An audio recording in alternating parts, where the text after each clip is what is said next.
Estamos de regreso en Punto y Contrapunto. Las elecciones del 6 de junio trajeron un avance en la paridad de género en las gubernaturas del país, tanto así que en 6 de 15 entidades una mujer resultó ganadora.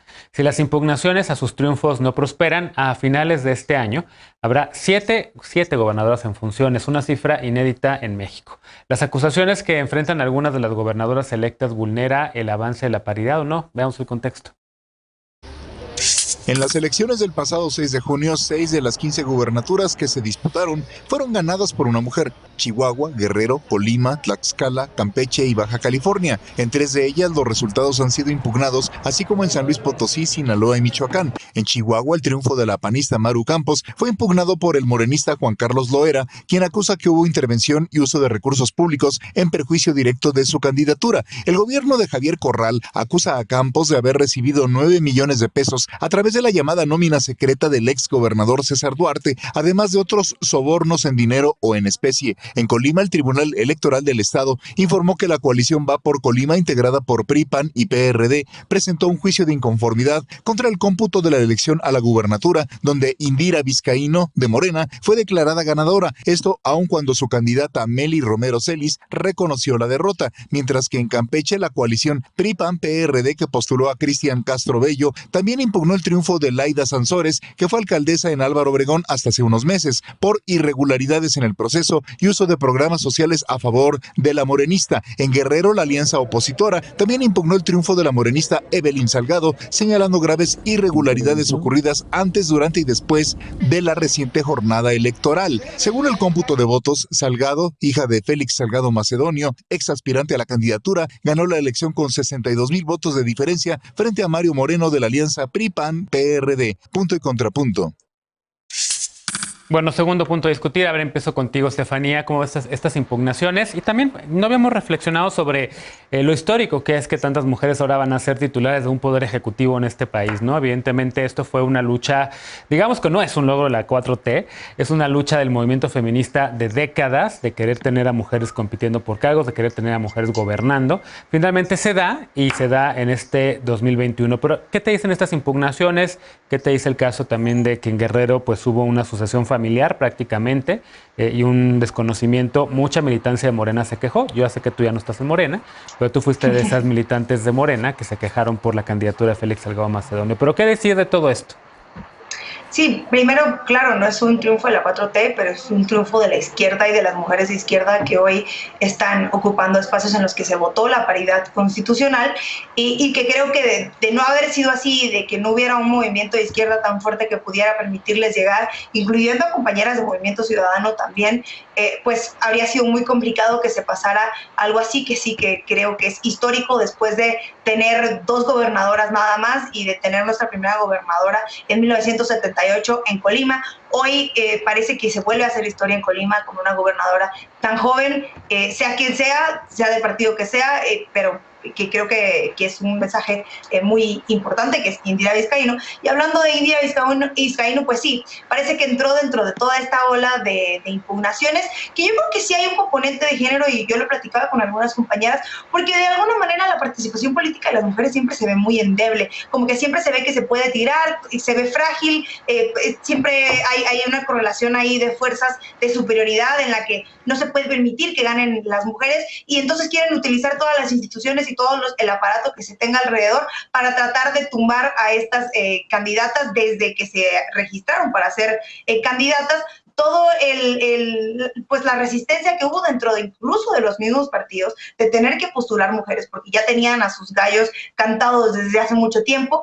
No ha sido fácil, no fue un camino fácil, y no es y sigue siendo muy difícil participar políticamente y ser mujer, más si hoy lo que impera dentro del sistema electoral es una zona muy gris para respetar y defender los derechos de las mujeres, que aunque hoy estén ya a paridad constitucional, los derechos políticos siguen siendo muy complicados. Hablábamos del tema de Oaxaca hace un tiempo, en el que parece que puede una resolución del tribunal revertir todas las iniciativas y todo lo que se pueda poner sobre la mesa para fomentar la participación política de las mujeres. Y hoy simplemente el sistema electoral no está muy sólido y no respalda 100% de los derechos de las mujeres, y no está contemplando esta perspectiva de género y el componente género que se puede dar. Dicho esto, las impugnaciones son normales y sabíamos que nos íbamos a tardar por lo menos más de un mes y medio en decir estos son los candidatos, estos son los candidatos que ganaron y las candidatas que ganaron. Y eso es lo que está pasando en este momento. Evidentemente, hay partidos que están inconformes. Hubo en el caso de Campeche una distancia de votos de 62,000, que es muy poco.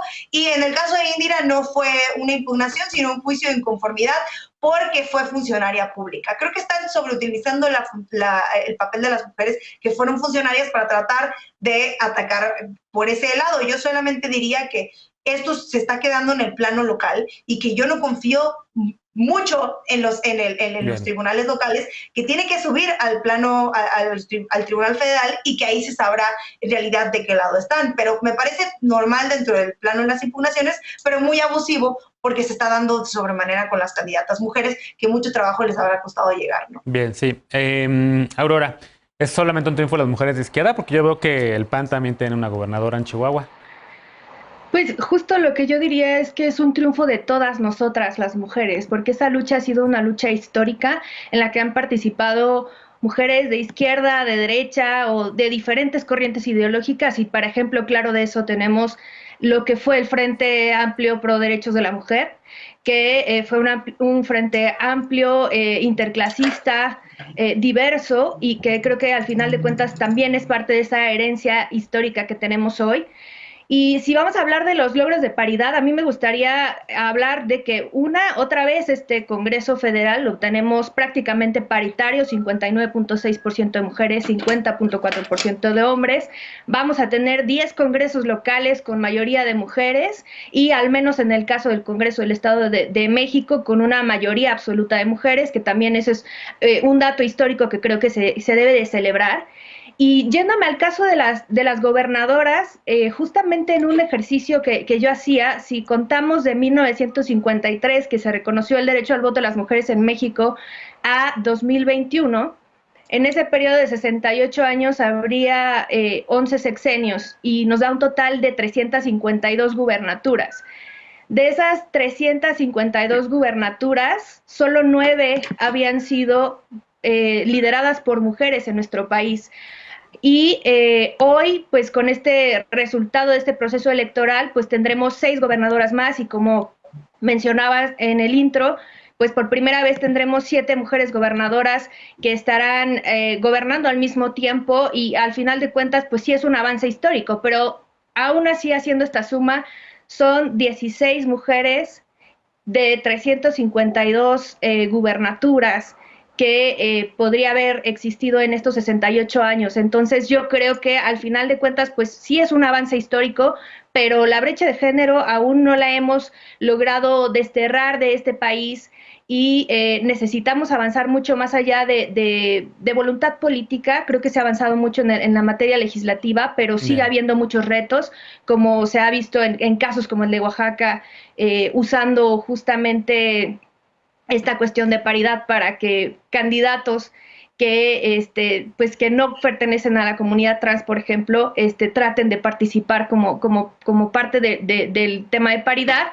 Y otra cosa que yo pondría y no quitaría el dedo del renglón es, ya para cerrar, 3 de 3 contra la violencia, que creo que sí es un avance significativo, porque el proceso de feminización de la política conlleva el incremento en la violencia política contra las mujeres en razón de género. Entonces, yo creo que esta 3 de 3 contra la violencia debería de ser completamente obligatoria, porque en este proceso electoral, hay que decirlo, ningún partido político cumplió con ese compromiso. De acuerdo. José Ignacio, ¿tú qué ves? ¿Cómo ves estos comentarios tanto de Aurora como de Estefanía? ¿Cómo ves la llegada de estas mujeres a las gubernaturas y las impugnaciones que están enfrentando antes de llegar al cargo? Estoy de acuerdo con lo que dijo Estefanía, estoy de acuerdo con lo que dijo Aurora. Tener más gobernadoras definitivamente es un avance. Estamos viendo que 6 serán de Morena y 1 más será del PAN. Pero el verdadero objetivo no debe ser quedarnos o conformarnos con la paridad de género, sino que esto se traduzca en avances en políticas públicas de paridad. Porque en las pasadas elecciones las mujeres hablaron, las mujeres nos han hecho muchos mensajes. Más de los 49 millones de los más de 49 millones de electores que salieron a votar, 53% fueron mujeres. Aquí nos están dejando claramente un mensaje y creo que más allá de la paridad tenemos que responder a la demanda que están haciendo las mujeres. Me sumo a lo que decíamos también hace rato, al mal sabor de boca que deja la forma en que Evelyn Salgado será gobernadora.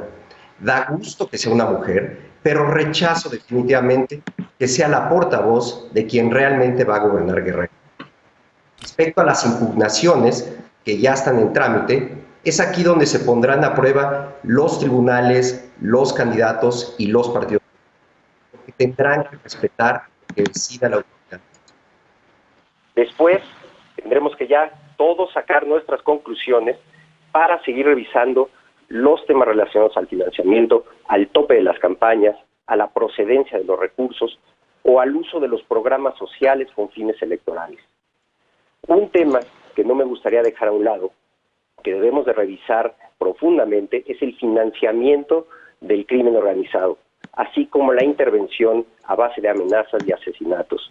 Porque no olvidemos que aunque no se impugnen, muchos candidatos que gobernarán fueron elegidos con la aprobación de grupos criminales.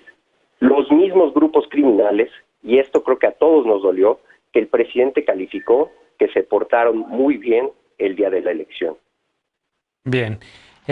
Finalmente, Alejandro, evidentemente sí hay como este sentimiento agridulce, ¿no? 5 mujeres que ganan contiendas electorales, incluida la de Acción Nacional, que tenía hasta en algún momento en contra al mismo gobernador de su partido por las denuncias que había en contra de ella por presuntos desvíos de dinero o por haber recibido dinero del exgobernador Duarte. Y también agridulce por el hecho de la manera, como bien decía José Ignacio, en la que llega esta Evelyn Salgado Macedonio al estado de Guerrero. Y decía Estefanía, luego las mujeres de izquierda, Aurora contraponía, decía, luego todas las mujeres, yo coincido con Aurora, porque en efecto, por lo menos el tema de que lleguen más mujeres a posiciones de liderazgo, sí ha sido interpartidista, interideológico, ahí sí creo que no hay ninguna división. Las mujeres colectivamente han empujado que más mujeres lleguen a tomas de posición, pero sí hay una diferencia una vez que llegan. Y en ese sentido, ¿qué podemos esperar de las que están llegando a estos cargos de elección popular? No he podido revisar sus plataformas, no he podido revisar sus menciones en torno a temas como derecho a decidir, matrimonio igualitario, ley de paternidad que sea igualitaria también para los hombres. Varios temas que, digamos, están en la discusión pública y que están o que van, digamos, hacia los temas de género. ¿Cómo lo ves?